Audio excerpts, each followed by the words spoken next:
Hello all of you. हम ये Lucent की बुक आपको करा रहे थे। ये ऑब्जेक्टिव टाइप वाली बुक है, ठीक है। ये लूसेंट की बुक है जो ऑब्जेक्टिव टाइप की है, जिसमें क्वेश्चन आंसर आपको दिए गए हैं। और आपको जैसे कि पता है कि आपकी दो लूसेंट की बुक्स हैं, ठीक है। एक तो डिटेल वाली है और दूसरी ये वस्तुनिष्ठ वाली है, जिसमें क्वेश्चन आंसर दिए गए हैं आपको, ठीक है। तो हम दोनों आपको करा रहे हैं। अगर आपने डिटेल वाली नहीं देखी है तो वो देख लीजिए आप, ठीक है। और इस आज हम इसका थर्ड पार्ट करने वाले हैं, जिनका धार्मिक आंदोलन पढ़ेंगे आज हम इसमें, ठीक है। धार्मिक आंदोलन से रिलेटेड जितने भी क्वेश्चन आए हुए हैं उन सभी को हम इसमें आज कंप्लीट करेंगे। तो चलिए स्टार्ट करते हैं। अगर इससे पहले की वीडियो आपने नहीं देखी है तो आप प्ले लिस्ट में जाके चेक कर लीजिए, वहाँ आपको सारे वीडियो मिल जाएंगे। ओके, फर्स्ट क्वेश्चन इसमें पूछा गया है, जैन परंपरा के अनुसार जैन धर्म में कुल कितने तीर्थकर हुए हैं, ठीक है। जैन धर्म में आप सिर्फ इतनी बात याद रखिए कि जैन धर्म में कितने तीर्थकर हुए हैं, ठीक है। तो जैन धर्म में 24 तीर्थकर हुए हैं, ठीक है। जैन धर्म में कितने तीर्थकर हुए हैं? जैन धर्म में 24 तीर्थकर हुए हैं, ठीक है। आप इतनी सी बात याद रखेंगे कि जैन धर्म जो है, जैन धर्म में 24 तीर्थकर हुए हैं, ठीक है। त्रिपिटक धर्म ग्रंथ है। जो त्रिपिटक धर्म ग्रंथ है वो किसका धर्म ग्रंथ है? ये बौद्धों का धर्म ग्रंथ है, ठीक है। जो त्रिपिटक है ये बौद्धों का धर्म ग्रंथ है। आप याद रखेंगे त्रिपिटक, त्रिपिटक की बात आती है तो त्रिपिटक किसका धर्म ग्रंथ है? ये बौद्धों का धर्म ग्रंथ है। मैं बार बार रिपीट करती हूँ ताकि आपको याद हो जाए, ठीक है। आप एक दो बार वीडियो को देखिएगा, याद करने की कोशिश करेंगे तो याद हो जाएंगे आपको। और एक बार डिटेल वाली बुक जरूर देख लीजिएगा, ताकि आपको एक बार उसे आप देख लेंगे, फिर इसको देखेंगे तो आपको क्वेश्चन याद हो जाएंगे, ठीक है। तो इसमें त्रिपिटक की बात आती है तो त्रिपिटक जो धर्म ग्रंथ है वो किसका है? बौद्धों का है, ठीक है। ये क्वेश्चन बहुत बार रिपीट हुआ है। बुद्ध ने निम्नलिखित में से किस स्थान पर, ठीक है, जो बुद्ध थे, भगवान बुद्ध थे, उन्होंने किस स्थान पर महापरिनिर्वाण प्राप्त किया था, ठीक है। तो महापरिनिर्वाण का मतलब क्या होता है? मृत्यु। उनकी मृत्यु कहाँ पर हुई थी, ठीक है। लेकिन ये शब्द आप याद रखेंगे, महापरिनिर्वाण उन्होंने कहाँ प्राप्त किया था, ठीक है। किसने? भगवान बुद्ध ने, ठीक है। बुद्ध ने जो है वो महापरिनिर्वाण कहाँ प्राप्त किया था? तो इन्होंने कुशीनारा, ठीक है, या कुशीनगर जिसे बोलते हैं, कुशीनगर में, ठीक है। कुशीनगर में इनकी मृत्यु हुई थी। भगवान बुद्ध जो थे इनकी मृत्यु कुशीनगर में हुई थी। इन्होंने कुशीनगर में महापरिनिर्वाण ग्रहण किया था, प्राप्त किया था, ठीक है। महापरिनिर्वाण आप याद रखेंगे शब्द को। हो सकता है एग्जाम में मृत्यु ना आए, ऐसे ही आपको डायरेक्ट पूछा जा सकता है महापरिनिर्वाण के बारे में। तो आप याद रखें कि जो भगवान बुद्ध थे उन्होंने कुशीनगर, ठीक है, कुशीनगर में उन्होंने महापरिनिर्वाण प्राप्त किया था। ओके, फोर्थ क्वेश्चन पूछा गया है कि शासक ने बौद्धों के लिए विख्यात विक्रमशिला विश्वविद्यालय की स्थापना की थी, ठीक है। विक्रमशिला विश्वविद्यालय की स्थापना याद रखेंगे। जो विक्रमशिला विश्वविद्यालय है वो बौद्धों के लिए है और किसने इसे बनवाया था? धर्मपाल ने, ठीक है।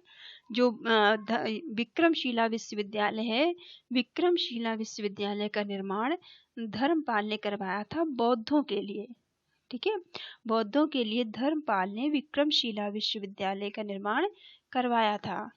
ओके, फिफ्थ इज, किसके द्वारा तृतीय बौद्ध संगीति को संरक्षण प्रदान किया गया था, ठीक है।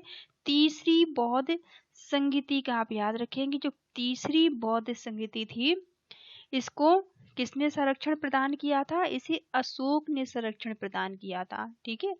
तृतीय बौद्ध संगीति को संरक्षण दिया था अशोक ने, ठीक है। आप ऐसे याद रखिए, जो तीसरी बौद्ध संगीति हुई थी उसको अशोक के काल में हुई थी और अशोक ने इसे संरक्षण प्रदान किया था, ठीक है। तीसरी की आप याद रखेंगे, तीसरा आप याद रखेंगे, तीसरी बौद्ध संगीति अशोक के टाइम हुई थी, ठीक है। अशोक के टाइम तीसरी बौद्ध संगीति हुई थी। इसका संरक्षण इसको संरक्षण किसने दिया था? अशोक ने दिया था। ठीक है। 6 में बौद्ध ग्रंथ पिटको की रचना निम्नलिखित में से किस भाषा में की गई है? ठीक है। जो बौद्ध ग्रंथ, एक तो आप ये तो याद रखेंगे बौद्ध ग्रंथ का नाम क्या है? बौद्ध ग्रंथ का नाम पिटको है और इसकी ये किस भाषा में है? ये पाली भाषा में है। ठीक है। बौद्ध ग्रंथ कौन सा है? पिटको। पिटको बौद्ध ग्रंथ है और जो पिटको बौद्ध ग्रंथ है वो पाली भाषा में है। ठीक है। बौद्धों का ग्रंथ है, बौद्धों के ग्रंथ को पिटको कहा गया है। ठीक है। बौद्धों का ग्रंथ जो पिटको है वो पाली भाषा में है। पिटको पाली ऐसे करके आप तुकबंदी से याद रखिएगा। ठीक है। तो पिटको जो बौद्धों का धर्म ग्रंथ है वो पाली भाषा में लिखा गया है। नेक्स्ट 7 क्वेश्चन है, किस शासक के शासन काल में नेपाल में बौद्ध धर्म का गमन हुआ था? ठीक है। कौन सा वो शासक था जिसके शासन काल में नेपाल में बौद्ध धर्म का गमन हुआ था? तो ये बौद्ध धर्म की अभी हमने ऊपर बात सुनी थी, तो बौद्ध धर्म अशोक से संबंधित है। तो बौद्ध धर्म का गमन नेपाल में किसके शासन काल में हुआ था? ये अशोक के शासन काल में हुआ था। ठीक है। और तीसरी जो बौद्ध संगीति हमने पढ़ी थी वो भी अशोक के शासन काल में हुई थी। उनका तीसरी बौद्ध संगीतिकाओं को संरक्षण दिया था अशोक ने। ठीक है। और नेपाल में बौद्ध धर्म का जो गमन था वो भी अशोक के शासन काल में हुआ था। ठीक है। सांची क्यों विख्यात है? ठीक है। क्वेश्चन 8 में आपसे पूछा गया है कि जो सांची है वो सांची क्यों विख्यात है? ठीक है। तो सांची क्यों विख्यात है? सांची सबसे बड़ा बौद्ध स्तूप है। ठीक है। सांची जो है वो सबसे बड़ा बौद्ध स्तूप है। आप याद रखेंगे कि बौद्धों का सबसे बड़ा स्तूप जो है उसका नाम क्या है? सांची है। ठीक है। बौद्धों का जो सबसे बड़ा स्तूप है उसका नाम क्या है? सांची है। ठीक है। तो सांची विख्यात क्यों है? सांची विख्यात है सबसे बड़ा बौद्ध स्तूप, सबसे बड़े बौद्ध स्तूप के लिए सांची विख्यात है। ओके। महावीर का जन्म किस क्षेत्र के क्षत्रिय गोत्र में हुआ था? ठीक है। जो महावीर थे, भगवान महावीर का जन्म जो था वो कौन से क्षत्रिय गोत्र में हुआ था? ठीक है। कौन से क्षत्रिय गोत्र में हुआ था इनका जन्म? तो आप याद रखेंगे इनका जन्म कौन से क्षत्रिय गोत्र में हुआ? तो इनका गोत्र था जात्रिक। ठीक है। जात्रिक गोत्र याद रखेंगे आप कि जो महावीर थे उनका जन्म जात्रिय गोत्र में हुआ था, जात्रिय क्षत्रिय गोत्र में हुआ था। ठीक है। जात्रिय क्षत्रिय गोत्र में महावीर का जन्म हुआ था। बात आप याद रखेंगे। कई बार क्वेश्चन ये वाला भी रिपीट हुआ है। तो जातकीय आप याद रखिएगा, जातकीय क्षत्रिय गोत्र में किसका जन्म हुआ है? महावीर का। ठीक है। क्वेश्चन नंबर 10, महावीर की माता कौन थी? ठीक है। महावीर की माता का नाम क्या था? महावीर की माता का नाम त्रिशला था। ठीक है। महावीर की माता का नाम त्रिशला था। इनकी माता का नाम आप याद रखेंगे। महावीर की माता का नाम त्रिशला था। ठीक है। क्या था महावीर की माता का नाम? त्रिशला था। ठीक है। क्वेश्चन नंबर 11, गौतम बुद्ध द्वारा अपने धर्म में दीक्षित किया जाने वाला अंतिम व्यक्ति निम्नलिखित में से कौन था? ठीक है।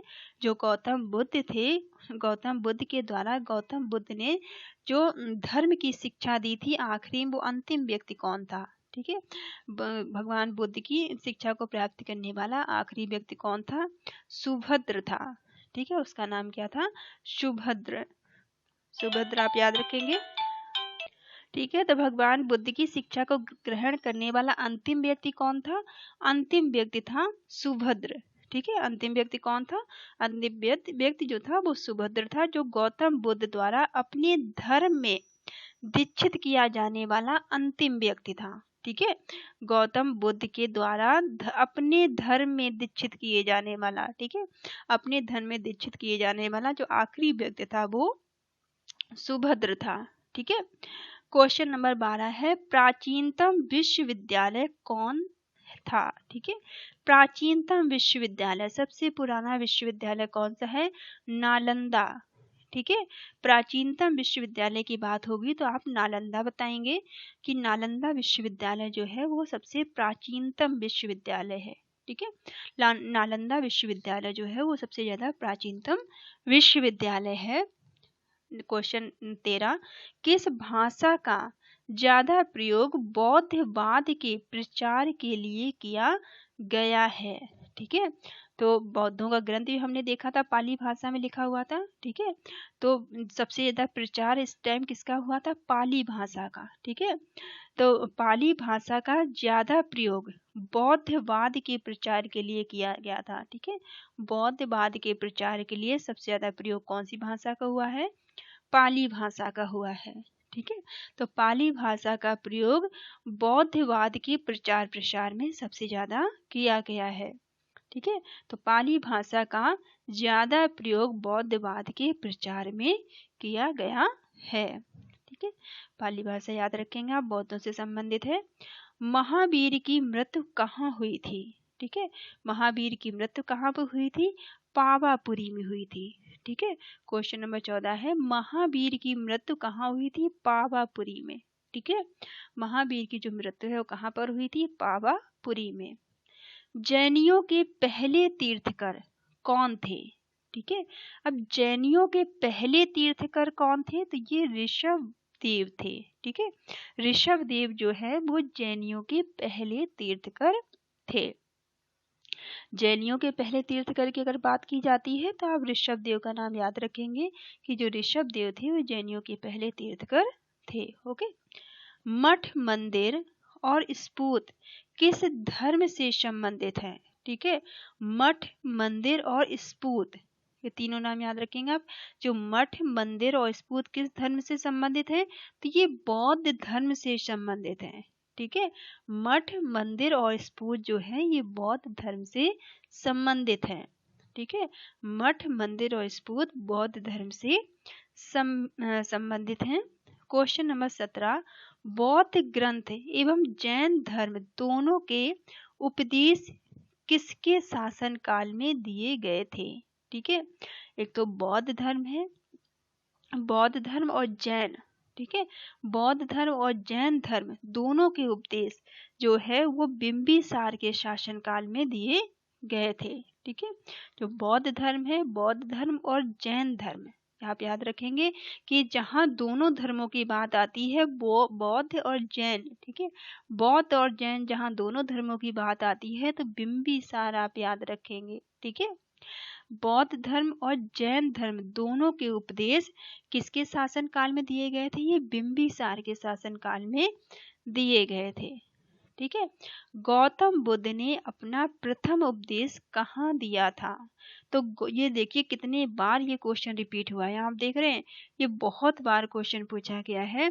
तो जो गौतम बुद्ध थे उन्होंने अपना पहला उपदेश कहाँ दिया है? सारनाथ में। ठीक है, गौतम बुद्ध ने अपना जो पहला उपदेश है वो कहाँ पर दिया है? सारनाथ में। ठीक है, ये आप नाम याद रखेंगे कि जो गौतम बुद्ध थे उन्होंने अपना पहला उपदेश दिया था सारनाथ में। ठीक है, सारनाथ में गौतम बुद्ध ने अपना पहला उपदेश दिया है।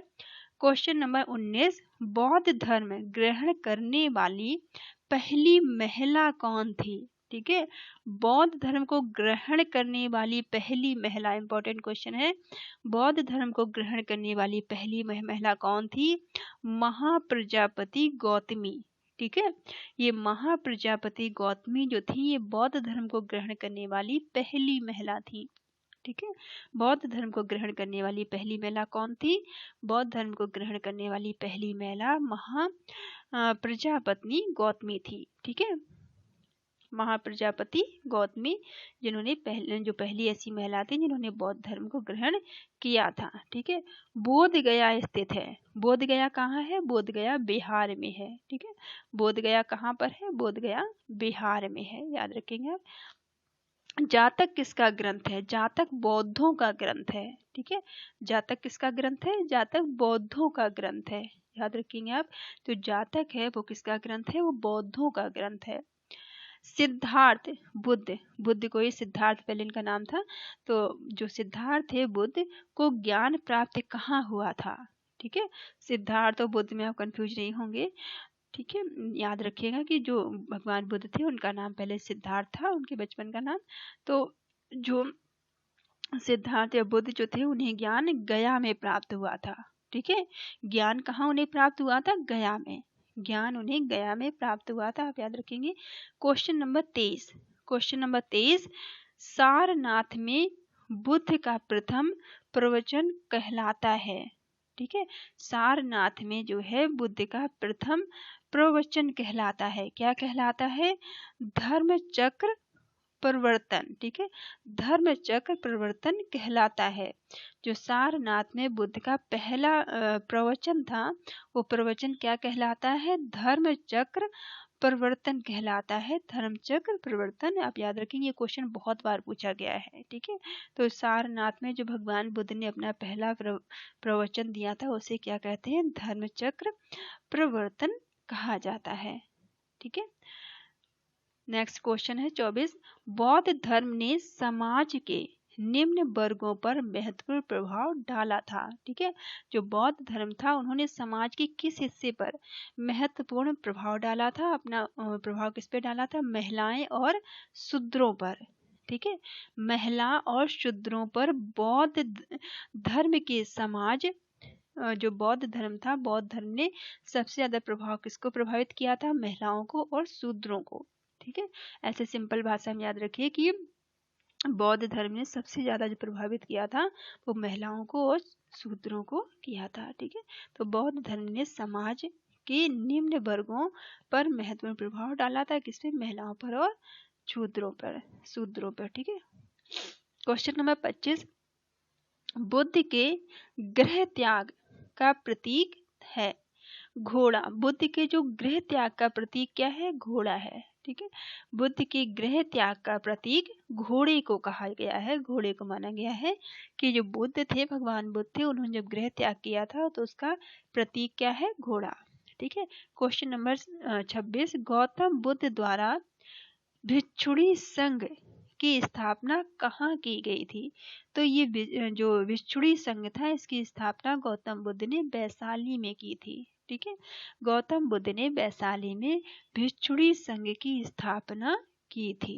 ठीक है, भिक्षुणी संघ की स्थापना गौतम बुद्ध ने वैशाली में की थी। क्वेश्चन नंबर 17, सर्वप्रथम शून्यवाद। ठीक है, शून्यता का सिद्धांत, शून्यवाद का मतलब क्या है? शून्यता का सिद्धांत का प्रतिपादन करने वाले बौद्ध दार्शनिक का नाम था। क्या नाम था? ऐसे कौन से बौद्ध दार्शनिक थे जिन्होंने शून्यवाद का प्रतिपादन किया था? वो कौन थे? नागार्जुन। क्या नाम था इनका? नागार्जुन। नागार्जुन जो थे वो पहले ऐसे व्यक्ति जिन्होंने सर्वप्रथम शून्यवाद, शून्यता के सिद्धांत का प्रतिपादन किया था। किसने? नागार्जुन ने। ठीक है, महावीर का मूल नाम क्या था? महावीर का मूल नाम क्या था? वर्धमान। ठीक है, महावीर का जो मूल नाम था वो क्या था? वर्धमान। महावीर का मूल नाम वर्धमान था। याद रखेंगे आप, महावीर का जो मूल नाम था वो क्या था? वर्धमान। ठीक है, किसे एशिया की रोशनी, द लाइट ऑफ एशिया कहा जाता है?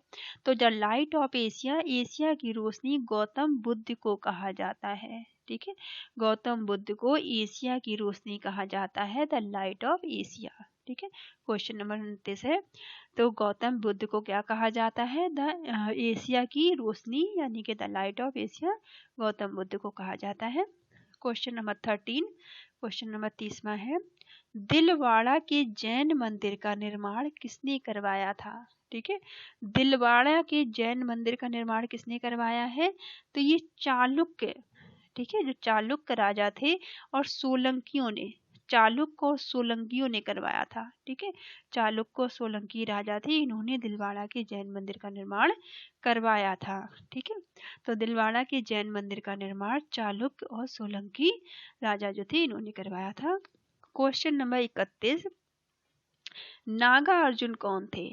ठीक है, नागा अर्जुन कौन थे? तो नागा अर्जुन जो थे बौद्ध दार्शनिक थे। ठीक है, नागा अर्जुन कौन थे? ये बौद्ध दार्शनिक थे। नागा अर्जुन कौन थे? बौद्ध दार्शनिक। नाम याद रखेंगे कि जो नागा अर्जुन थे वो क्या थे? वो बौद्ध दार्शनिक थे। ठीक है, क्वेश्चन नंबर 32, जैन परंपरा के अनुसार महावीर कौन से तीर्थकर थे? ठीक है, जैन परंपरा के अनुसार जो महावीर थे वो कौन से तीर्थकर थे? तो महावीर जो थे वो 24वें तीर्थकर थे। ठीक है, महावीर कौन से तीर्थकर थे? 24वें तीर्थकर, याद रखेंगे आप, जो महावीर थे वो 24वें तीर्थकर थे। ठीक है, तो महावीर 24वें तीर्थकर थे, ये आप याद रखेंगे। क्वेश्चन नंबर 33, ठीक है, क्वेश्चन नंबर 33 पूछा गया, जैन धर्म का आधारभूत बिंदु। ठीक है, जैन धर्म का जो आधारभूत बिंदु क्या था? जैन धर्म का आधारभूत बिंदु जो था वो अहिंसा थी। ठीक है, जैन धर्म का जो आधारभूत बिंदु था वो क्या था? अहिंसा। अहिंसा जो है वो जैन धर्म से संबंधित है। अहिंसा जैन धर्म का आधारभूत बिंदु था। क्वेश्चन नंबर 34, जियो और जीने दो। ठीक है, ये नारा किसका है? जियो और जीने दो, ये महावीर स्वामी ने कहा है। ठीक है, महावीर स्वामी का मानना था कि जियो और जीने दो। ठीक है, जियो और जीने दो नारा किसने दिया है? महावीर स्वामी ने। ठीक है, क्वेश्चन नंबर 35, तीर्थकरों के क्रम में अंतिम कौन था? ठीक है, तीर्थकरों के क्रम की अगर बात करें तो आखिरी कौन था? आखिरी भगवान महावीर थे। ठीक है, 24वें तीर्थकर ये थे, और जो वृषभ देव थे ये पहले थे। दोनों नाम आप याद रखेंगे। जो महावीर थे वो अंतिम तीर्थकर थे। ठीक है, महावीर का नाम आप याद रखेंगे, महावीर जो थे वो अंतिम तीर्थकर थे। ओके, क्वेश्चन नंबर 36, जैन धर्म में पूर्ण ज्ञान के लिए क्या शब्द है? ठीक है, जैन धर्म में पूर्ण ज्ञान की अगर बात करें तो उसके लिए कौन सा शब्द है? कैलव्य। ठीक है, जैन धर्म के में जो है पूर्ण ज्ञान के लिए कौन सा शब्द बनाया गया है? कैलव्य शब्द का इस्तेमाल हुआ है। ठीक है, जैन धर्म में पूर्ण ज्ञान के लिए कैलव्य शब्द का यूज किया गया है। जो कैलव्य शब्द है वो जैन धर्म में पूर्ण ज्ञान के लिए उपयोग किया गया है। महावीर स्वामी का जन्म कहाँ हुआ था? तो महावीर स्वामी का जन्म कुंडल ग्राम में हुआ है। ठीक है, जो महावीर स्वामी थे इनका जन्म कहाँ हुआ था? महावीर स्वामी का जन्म कुंडल ग्राम में हुआ था। याद रखेंगे आप कि महावीर स्वामी का जन्म जो है वो कुंडल ग्राम में हुआ था। कनिष्क के शासन काल में चतुर्थ बौद्ध संगीति या सभा किस नगर में आयोजित की गई थी? ठीक है, तो ये कहाँ आयोजित की गई थी? कुंडलबन कश्मीर में। ठीक है, कुंडलबन कश्मीर में जो चौथी बौद्ध सभा थी, चौथी बौद्ध संगीति थी, ये कनिष्क के शासन काल में हुई थी। ये आप याद रखेंगे कि कनिष्क के शासन काल में कुंडलबन कश्मीर में चौथी बौद्ध संगीति का आयोजन किया गया था। ठीक है, जो चौथी बौद्ध संगीति थी वो कनिष्क के शासन काल में और कुंडलबन कश्मीर में आयोजित हुई थी। क्वेश्चन नंबर 39, तृतीय बौद्ध संगीति कहाँ आयोजित हुई थी? और जो तीसरी बौद्ध संगीति थी ये पाटलिपुत्र में आयोजित की गई थी। किसके शासन काल में हुई थी? ये अशोक के शासन काल में हुई थी। ठीक है, तृतीय बौद्ध संगीति जो है वो पाटलिपुत्र में आयोजित की गई थी। याद रखेंगे आप, तीसरी बौद्ध संगीति पाटलिपुत्र में आयोजित की गई थी। अशोक के शासन काल में बौद्ध संगीति किस नगर में आयोजित की गई थी? पाटलिपुत्र। मैंने बताया भी कि जो तीसरी बौद्ध संगीति है वो एक तो अशोक के शासन काल में हुई थी और कहाँ हुई थी? पाटलिपुत्र में। 3 क्वेश्चन बनते हैं, तीनों का रिवाइज रखिएगा कि जो तीसरी बौद्ध संगीति है वो अशोक के शासन काल में हुई थी और ये पाटलिपुत्र में आयोजित की गई थी। ठीक है, तो तीसरी बौद्ध संगीति अशोक के शासन काल में और पाटलिपुत्र में आयोजित हुई थी। ठीक है, क्वेश्चन नंबर 41, निम्नलिखित में से कौन सी बात बौद्ध धर्म तथा जैन धर्म में समान नहीं है? अब आपको जब भी क्वेश्चन एग्जाम में आएंगे ये आप जरूर क्वेश्चन ध्यान से पढ़िएगा, नहीं शब्द पर ध्यान दीजिए।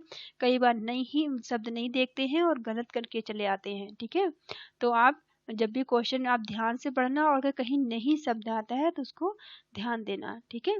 तो इनमें कौन सी ऐसी बातें हैं जो बौद्ध धर्म और जैन धर्म में समान नहीं है, ठीक है। नहीं पर मैं जोर दे रही हूँ, क्वेश्चन आप जब भी एग्जाम में जाएंगे ये नहीं जरूर देखेंगे, वरना आता हुआ आंसर भी गलत हो जाता है, ठीक है। तो कौन सी बातें समान नहीं थी, तो ये बातें जो समान नहीं थी वो आत्म दमन, ठीक है। दोनों में ही आत्मदमन की बात समान नहीं थी।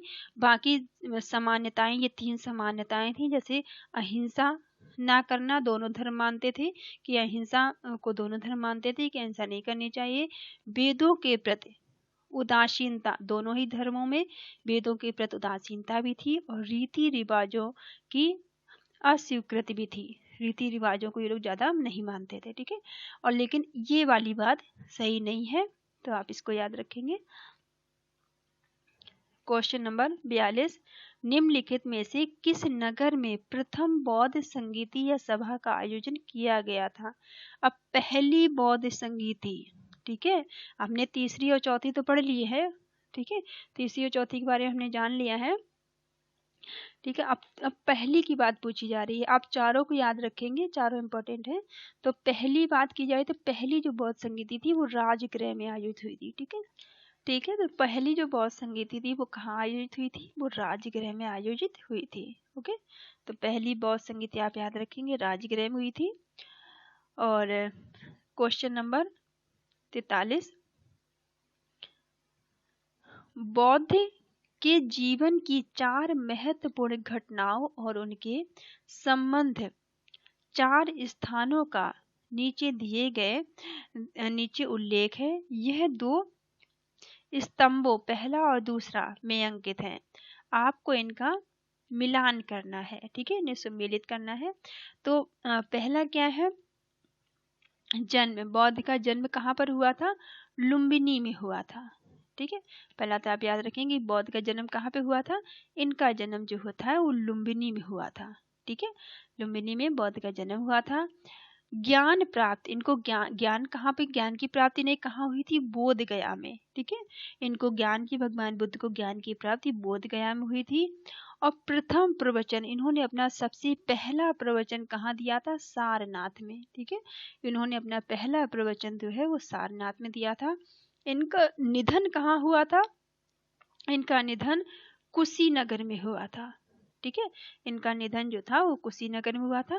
तो यहाँ से 4 क्वेश्चन बन जाते हैं, आप यहाँ पे इसको चारों ध्यान से आप देख लीजिए एक दो बार, ठीक है। कि इनका जन्म कहाँ हुआ था, लुम्बिनी में हुआ था। ज्ञान की प्राप्ति इन्हें बोध गया में हुई थी। और प्रथम प्रवचन इन्होंने दिया था, जो पहला अपना इन्होंने उपदेश दिया था, प्रवचन दिया था, वो सारनाथ में दिया था।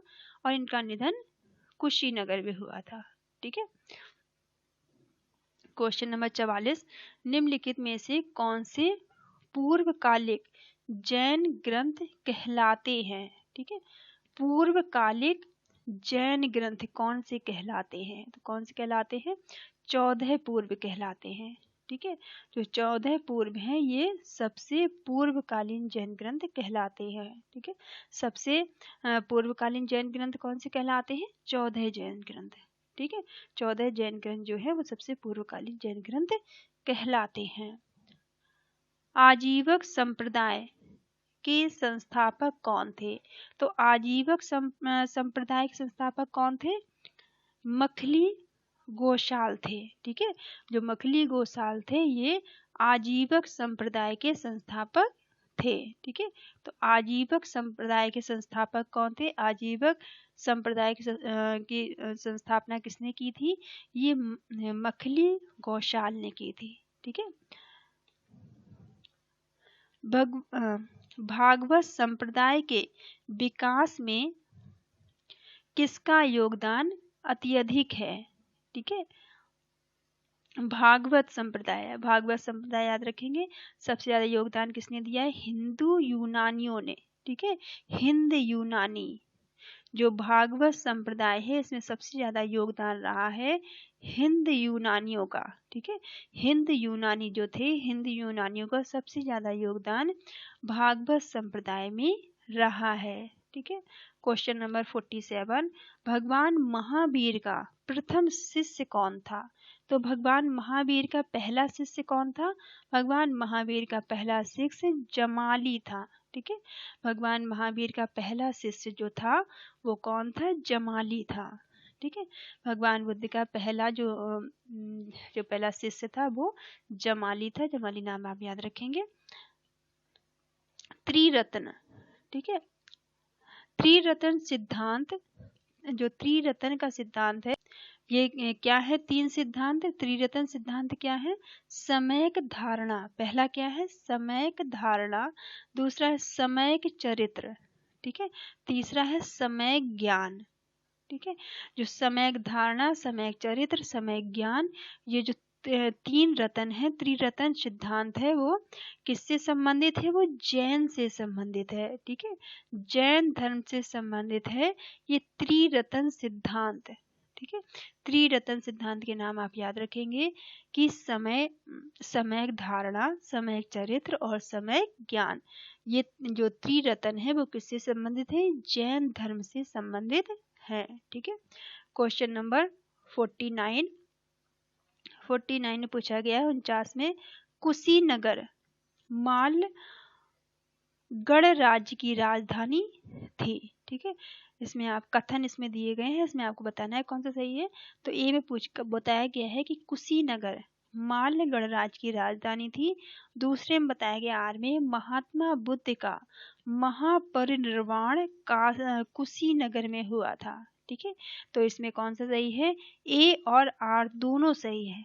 ठीक है, बात तो दोनों ही की सही है, क्योंकि भगवान जो बुद्ध थे उनका महापरिनिर्वाण, उनकी जो मृत्यु है वो कुशीनगर में हुई थी। ठीक है, और कुशीनगर मल्ल गणराज्य की राजधानी थी। ठीक है, लेकिन तथा ए आर जो है, कथन जो आर है, आर ए की व्याख्या नहीं करता है।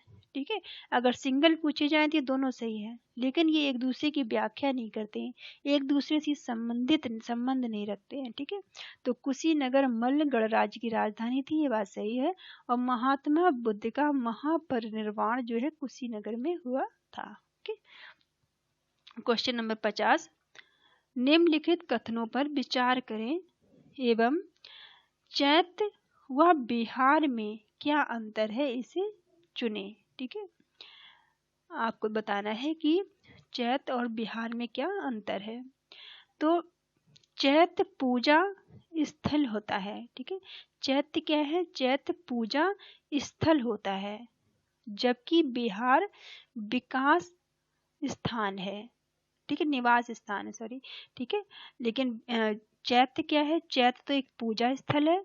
ठीक है, आप याद रखेंगे चैत्य जो है पूजा स्थल है, जबकि बिहार तो एक जगह है, रहने की जगह है। ठीक है, बिहार यूपी में है, तो बिहार एक निवास स्थान है, जगह की बात की जा रही है, और चैत्य एक पूजा का स्थान है।